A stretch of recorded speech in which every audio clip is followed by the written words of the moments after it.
మొన్న ఎన్నికల్లో ఈ రాష్ట్ర ప్రజలు ఒక చారిత్రాత్మకమైన తీర్పిచ్చారు. దీని ఉద్దేశం ఒక అరాచక శక్తిని తరిమి కొట్టాలి, ఆంధ్రుల మీద ఉన్నటువంటి ముఖ్యంగా మన ఆంధ్రప్రదేశ్ రాష్ట్రంలో ఉన్న ప్రజల మీద ఉన్నటువంటి అప్పులు అరాచకాలు తట్టుకోలేకనే ఎన్డీఏ ప్రభుత్వానికి అవకాశం ఇచ్చారు. మీ ప్రభుత్వం హయాంలో 5 సంవత్సరాల్లో ఒక్క అభివృద్ధి చేశారా మీరు అడుగుతాను నేను. మీరు చేసినటువంటి అప్పులు సుమారుగా తీసుకుంటే మనకి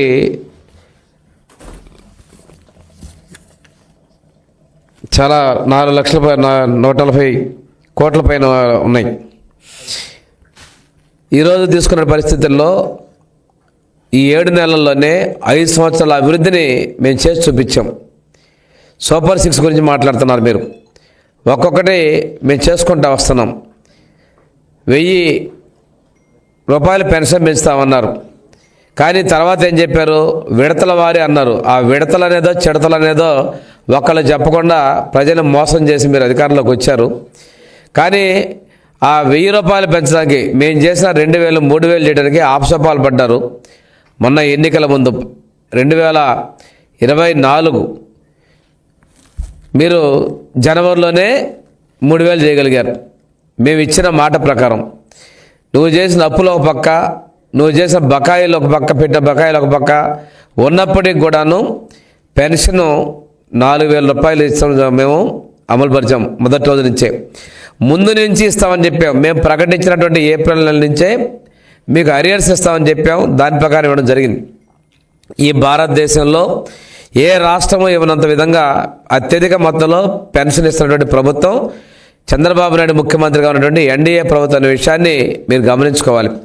అదేవిధంగా 6,000 రూపాయల పెన్షను వికలాంగులకి, మంచానికి పరిమితమైన వాళ్ళకి 15,000 రూపాయలు కూడా ఇది చారిత్రకంగా మేము ఇచ్చాం అనే విషయాన్ని మీరు ఒక్కసారి గమనించుకోవాలి.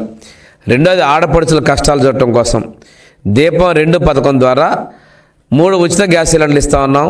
మొదటి స్లాట్లో అందరికీ కూడా మేము ఇప్పుడు గ్యాస్కి ఉచితంగా 90 లక్షల మంది జనాభాకి ప్రజలకి కుటుంబాలకి మేము ఇది ఇవ్వడం మొదలుపెట్టాం. ఇది చూసి మీరు ఓర్చుకోలేక ప్రచారం ఏదో ప్రగల్భాలు మాట్లాడారు. కానీ ప్రజలు తిప్పి కొడతామనే విషయాన్ని ఒకసారి గమనించుకోవాలి. అసెంబ్లీలో మేము అడిగాం, అన్నా క్యాంటీన్లు పేదలకు అన్నం పెట్టి అన్నా క్యాంటీన్లు మీరు ఎలా మూసేస్తారండి అని అడిగితే ఆ రోజు మీరు నిర్లక్ష్యంగా మాట్లాడారు.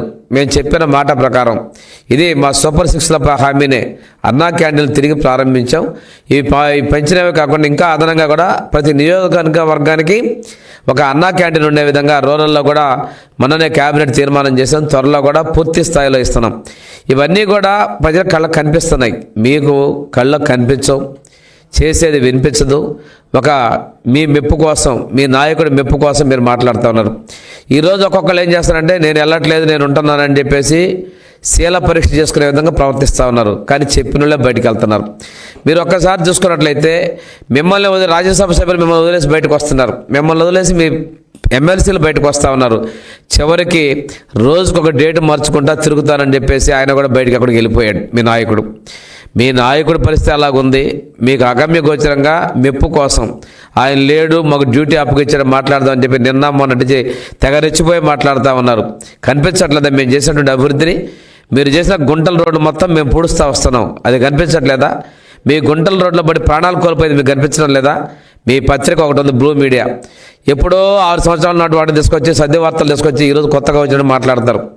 మీరు చేసేటువంటి అసత్యాలకి, మీ అసత్య ఆరోపణలు వినగి మీ మీడియా ద్వారా ప్రాణాలు పోసుకుంటారు. కానీ ఇంతకుముందు మీ మీడియా చూసేవాళ్ళే అసహించుకున్న విషయాన్ని కూడా మీరు గమనించుకోవాలని నేను తెలియజేస్తున్నాం. అంతేకాకుండా నవరత్నాలకు ఎన్నిసార్లు రేట్లు మార్చారు మీరు? అమ్మఒడి అన్నారు, మొదటి సంవత్సరం మీరు ఇచ్చారా? 5 సంవత్సరాలు ఇచ్చారా? ఎవరిని మోసం చేస్తారు? 2 పిల్లలకి ఇస్తామని చెప్పారు, ఒకళ్ళకి 15,000 అన్నారు. మీరు ఇచ్చిందంత 13,000. ఇది మోసం కాదా? సిపిఎస్ ఇస్తామన్న రద్దు అన్నాడు 4 రోజుల్లో. ఏం చేసావు? ఎన్ని వారాలు జరిగింది ఈ సిపిఎస్ రద్దు చేయడానికి? ఇవన్నీ మీకు కనిపించడం లేదా? మీకు వాస్తవికత ప్రపంచంలో మీరు ఎప్పుడు బతకట్లా. మీరు ఒక మిథ్యా ప్రపంచం, ఫేక్ ముఖ్యమంత్రి, ఫేక్ ప్రభుత్వంలో మీరు బతికి ఇంకా ఇటువంటి తప్పుడు ఆలోచించడానికి, ఆరోపణలు చేయడానికి మీకు ఎలా మనసు అవుతుందో మాకు అర్థం కావట్లా. ప్రజలు చీత్కరించారు. తిరస్కరించారు. కనీసం ప్రతిపక్షం అనేటువంటి హోదా కూడా ఇవ్వలేదనే విషయాన్ని మీరు మరిచి మేము ఉన్నాం అనేటువంటి ప్రయత్నం చేస్తున్నాడు. నిన్న ఒక ఆయన చెప్తున్నాడు, రాజీనామా చేయాలి చంద్రబాబు నాయుడు గారు. ఎందుకు చేయాలయా? మీరు చేసినటువంటి భూములు లాక్కున్నటువంటి ల్యాండ్ టైటిలింగ్ ఎక్క మీరు రద్దు చేసినందుకు చేయాలా? ఎందుకు? మీ నోర్లు కొట్టుకోవడానికి దోపిడీ చేసిందని మేము ఇంకా తీయలేదనా? ఈరోజు చూస్తే ఒక్కొక్కరు చరిత్రలు బయటకు వస్తున్నాయి. రాయలసీమలో ఒక ఆయనేమో కొన్ని 70 అంటున్నారు, ఇంకా 1000 ఎకరాలు తీశారు. ఉత్తరాంధ్ర ఒక ఆయన చేసేసి మన ఏదంటారు 100 గుడ్లు తిన రాబందు ఇదన్నట్టుగా ఆయన ఇప్పుడు రాజీనామా అంటాడు. ఇంకొక ఆయన మొత్తం సర్వం దోపిడీ చేసి నేను కూడా ఉన్నాను ఈ మధ్యలో ప్రాధాన్యత లేకుండా ఈ మధ్య 1-2 సార్లు పత్రికలో కనిపించాడు. ఆ రోజు సకల శాఖలు చూసినటువంటి వ్యక్తి ఈ విధంగా చేసుకుంటూ పోయారు. మేము చెప్తున్నాం, తల్లికి వందనం ఏమైంది అని అడుగుతున్నారు. తల్లికి వందనం తప్పనిసరిగా మేము అమలు పరుస్తాం. విద్యా సంవత్సరంలో మీరు చెప్పారు 70% హాజరు ఉండాలని చెప్పారు. మీకు ఆ మాత్రం ఆలోచన లేదా? విద్యా సంవత్సరం ముగిసిన తర్వాత పిల్లవాడు పూర్తిగా వచ్చిన తర్వాత ఈ విద్యా సంవత్సరం మేము డబ్బులు ఇస్తున్నాం. మీలాగా ఇద్దరికని చెప్పి ఒకళ్ళకి 15,000 13,000 ఇవ్వట్లా. మేము చెప్పిన విధంగా 15,000 అందరికీ మేము ఇచ్చేదానికి సిద్ధంగా ఉన్నాం. వచ్చే విద్యా సంవత్సరం మొదలయ్యే లోపే ఈ విద్యా సంవత్సరానికి సంబంధించిన డబ్బులు మేము తల్లి వాళ్ళకి అకౌంట్లో ఇవ్వబోతున్నాం. మేము చెప్పిన విధంగా ఇస్తున్నాం. మేము పారిపోయే వాళ్ళం కాదు. మా ప్రభుత్వం ప్రజల్లోకి వెళ్తున్నాం. ప్రతి నెల మా ముఖ్యమంత్రి గ్రామాల్లోకి వెళ్తున్నారు. విషయం మనకి పంపిణీ పెన్షన్లు పేదల కోసంకి ప్రభుత్వంలో పాల్గొంటున్నారు. మీలాగా పరదాల్లో చాటును పాల్గొనటం, చెట్లు కొట్టించుకోవటం, అలా గాలిలో వచ్చేసి మాట్లాడుకునేటువంటి ప్రయత్నం మేము చేయడంలా మేము ప్రజలకు జవాబుదారీగా ఉన్నామనే విషయాన్ని మీకు నేను గుర్తు చేస్తా ఉన్నాం. ఇద్దరు నిరుద్యోగాన్ని పారదలుదా ఉన్నారు. డిఎస్సి అన్నారు, ఒక ఉద్యోగం ఇవ్వాల. మేము వచ్చాం, డిఎస్సి మీద సంతకం చేసాం. త్వరలోనే విద్యా సంవత్సరం మొదట్లోనే 16,000 మందికి ఉద్యోగాలకి టీచర్ పోస్టులు ఇవ్వబోతున్నారని కూడా తెలియజేస్తున్నాం. మీరు పెట్టుబడులు తెచ్చామన్నారు, 9,000 మందికి ఉద్యోగాలు ఇచ్చారు. మేము ఇప్పుడు సుమారుగా ఈ 7 నెలల్లోనే 6 లక్షల కోట్ల పైగా పెట్టుబడులు తీసుకొచ్చాం. 4 లక్షల పైగా ఉద్యోగాలు కల్పించడానికి అవకాశాలను కల్పించిన విషయాన్ని కూడా మేము ధైర్యంగా చెప్తా ఉన్నాం. మీలాగా కళ్ళబొల్లి మాటలు చేయడం లేదు. ఈరోజు సాక్షాత్తు ప్రధానమంత్రి గారే వచ్చి విశాఖపట్నంలో శంకుస్థాపన చేశారు. రైల్వే జోన్ తీసుకొచ్చాం. రైల్వే జోన్ ఆఫీస్ శంకుస్థాపన చేశాం. 5 ఏళ్ళు మీరు కాలయాపన చేశారు. నీ కేసుల కోసం కాళ్ళు పట్టుకోవడానికి ప్రయత్నాలు చేసేది తప్పితే ప్రజల గురించి వేనాడన్నా పట్టించుకున్నావా? అందుకే ఈ ప్రజలు నిన్ను చీకటిలోకి నెట్టిన విషయాన్ని కూడా గమనించుకోవాలని చెప్పి నేను తెలియజేసుకుంటూ, ఈ రోజున కర్నూలులో హైకోర్టు బెంచ్ కోసం ఒట్టొట్టి మాటలు చెప్పావు. 3 రాజధానులు అన్నావు, మోసం చేశావు. అయినా ప్రజల్ని నమ్మల. 3 ప్రాజెక్టులు అన్నప్పటికీ కూడాను మేము కర్నూలులో హైకోర్టు బెంచ్ పెడతానికి కూడా క్యాబినెట్లో తీర్మానం చేసాం. దాని విధంగా తగిన చర్యలు తీసుకుంటాం తెలియజేస్తున్నాం. గౌడ కులస్తులకి మేము మద్యం షాపుల్లో వాటాలు ఇస్తాం, 10% షాపులు ఇస్తా ఉన్నాం రాయితీతోనే. అది కూడా అమలు పరుస్తూ ఉన్నాం. అంతేకాకుండా ఈ రోజున మనం ఉన్నట్టు చెప్పిన దాని ప్రకారం గీత కార్మికులతో పాటు ఈరోజు రాష్ట్రంలో గంజాయి రహితంగా మేము రాష్ట్రాన్ని చేయబోతా ఉన్నాం. లా అండ్ ఆర్డర్ కూడా పూర్తి కంట్రోల్లో తీసుకొని రావడం జరిగింది. మీలాగా పోలీసుల్ని సొంతంగా వాడుకోవటం, తెలుగుదేశం పార్టీ కార్యకర్తల దాడులు చేయటం అటువంటి తప్పుడు పనులు మేము చేయలేదనే విషయం మీకు తెలియజేసుకుంటూ, ఈ రోజున ఉచిత బస్సు కూడా మనం రేపు ఉగాది నుంచి అమలు పరచబోతాను. దీనికి సంబంధించి ఢిల్లీ, కర్ణాటక, తెలంగాణ రాష్ట్రాలు కూడా మేము అధ్యయనం చేసి మెరుగైనటువంటి పథకంగా అది ఉండే విధంగా మేము అమలుకి ముందుకు వస్తా ఉన్నాం అనే విషయాన్ని మేము తెలియజేసుకుంటూ, ఈ రోజున మనం తీసుకున్నట్లయితే ఈ పథకాలన్నింటికీ కూడా మేము చెప్పినటువంటి 6 పథకాలని సూపర్ 6 మొత్తాన్ని కూడా అమలు పరుస్తామని చెప్పేసి తెలియజేసుకుంటూ, ఎందుకు మీరు అపోహలు పెడతారో అర్థం కావట్లా. దావోస్ వెళ్ళొస్తే మీరు ఏం చేశారని మాట్లాడతారు. ఒక ఆయన అంటాడు, పారిశ్రామికలకు చెప్పి గుడ్డు ఉందా, పిల్ల ఉందా, ఏం మాట్లాడు, సిగ్గు లేకుండా ఆయన కూడా మాట్లాడతాడు. మీ ఉత్తరాంధ్రలోనే కదా మన ప్రధానమంత్రి గారు వచ్చి అన్ని లక్షల పెట్టుబడులకి శంకుస్థాపనలు చేసింది. ఇవన్నీ మర్చిపోయి మాట్లాడతారు. ఆఖరికి తిరుపతిలో కూడా దేవుడి దగ్గర కూడా రాజకీయాలు చేశారు. మొన్న ఇది కింద ఒక సమస్య జరిగితే తిరుపతిలో హాస్పిటల్లో దగ్గర జేబులు కత్తిరించాలు, ఆక్సిజన్ తిట్టాలు, ఇంత దుర్మార్గ పరిస్థితి. మీకు 5 ఏళ్ళు అవకాశం ఇచ్చారే, ఆ విశ్వాసం లేకుండా కూడా ఈ తెలుగు ఆంధ్రప్రదేశ్ ప్రజల మీద మీరు ఇంత కక్ష సాధించుకోవడం, ఈ ప్రజలు మిమ్మల్ని క్షమించరు. మేము మీలాగా బయటకు వస్తే కేసులు పెట్టకపోతే ఈ ఒక్కరు కూడా మాట్లాడేటువంటి పరిస్థితి కాదు. మాది కక్ష రాజకీయాలు కాదు. అభివృద్ధి సంక్షేమానికి మా నాయకుడు పెట్టింది పేరు నిలువెత్తు నిదర్శనం.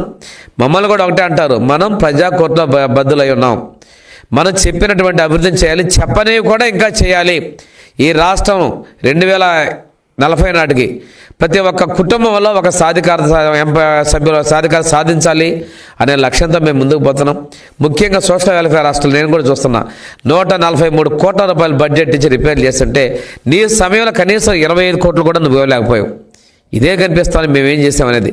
నీ టైంలో చేసినటువంటి దుర్మార్గాలకి హైకోర్టు ఎన్నిసార్లు తప్పులు పట్టిందో కూడా చాలామంది ఐఏఎస్ అధికారులు కోర్టు దగ్గర నిలబడ్డ విషయాన్ని కూడా ఒక్కసారి గమనించుకో. మీరు వైకాపా నాయకులు కూడా ఒకటే చెప్తా ఉన్నా, అసత్య ఆరోపణలు చేయబాకండి. మీరు ఎన్ని అరిచి పెట్టుకున్నా కానీ ఈ రాష్ట్ర ప్రజలు మిమ్మల్ని క్షమించరు. మీరు చెప్పే మాటలు ఎవరు కూడా వినే పరిస్థితుల్లో లేరు. ఒక ఫేక్ మీడియా ద్వారా మీరు ఇటువంటి ఫేక్ ప్రచారాలు చేయొద్దని చెప్పేసి నేను మీకు హితవు చెప్తా ఉన్నానండి. జగను పెద్దిరెడ్డే కాదండి, మొన్న ఒక ఆయన రాజీనామా చేశాడు. పోర్టుకి నాకు సంబంధం లేదంటాడు. ఆ పోర్టులో తక్కువ వాటాలు ఎందుకు తీసుకుని తెలియదంటాడు. ఏమన్నంటే నాకు కూతురు నల్లుండడు అంటాడు. ఇంకొక ఆయన సకల శాస్త్ర మంత్రి కూడా అన్ని దోపిడీలు చేశాడు. ఈ మధ్య అసలు అజ్ఞాతంలోకి వెళ్ళిపోయాడు. ఈరోజు పెద్దిరెడ్డిగా ఆయన చేసింది కొద్దిగా వచ్చింది, ఈరోజు మీడియాలో చాలా చేశాడు. వీటన్నిటి మీద లోతుగా పరిశీలన చేస్తున్నాం. ఎప్పుడు ఏ విధమైన చర్యలు తీసుకోవాలో తప్పకుండా తీసుకుంటాం. చాలా ఉన్నాయి. ఆ రోజు మీ అందరికీ తెలిసిందే, మీడియాలో కూడా కథనాలు వచ్చినాయి. ఈరోజు కొద్దిగా కనిపిస్తాయి అంటున్నాను. ఈరోజు కూడా మీరు చేసి కొద్దిగా వస్తేనే జనం ఆశ్చర్యపోతున్నారు, బయటకు రావస్తున్నాయి. మొన్న ఫ్రీ హోల్డ్ చేశారు భూములు, ఈ చట్టాన్ని తెచ్చారు. ఫ్రీ హోల్డ్ చేస్తే రాష్ట్రంలో చేసిన వెంటనే అత్యంత తక్కువ సమయంలోనే లక్షలాది ఎకరాలని మీ పేరు మీద రిజిస్ట్రేషన్ చేశారు. దీని వెనకాల మతలబు లేనిది. హైయెస్ట్ జరిగింది రాయలసీమ, చిత్తూరు జిల్లా. మా ప్రకాశం జిల్లా వరకు కూడా ఈ దారుణాలుగా భూములు ఆక్రమణ చేయటం. మేము ఆ ప్రతిపక్షంలో కూడా మేము ఇవన్నీ కూడా ఎలుగెత్తి చూపించాం. అవన్నీ కూడా అక్షర సత్యాలని అర్థమవుతా ఉంది. ఇంకా తీయాల్సిన విషయాలు ఉన్నాయి, అన్నీ కూడా బయటకు వస్తాయి.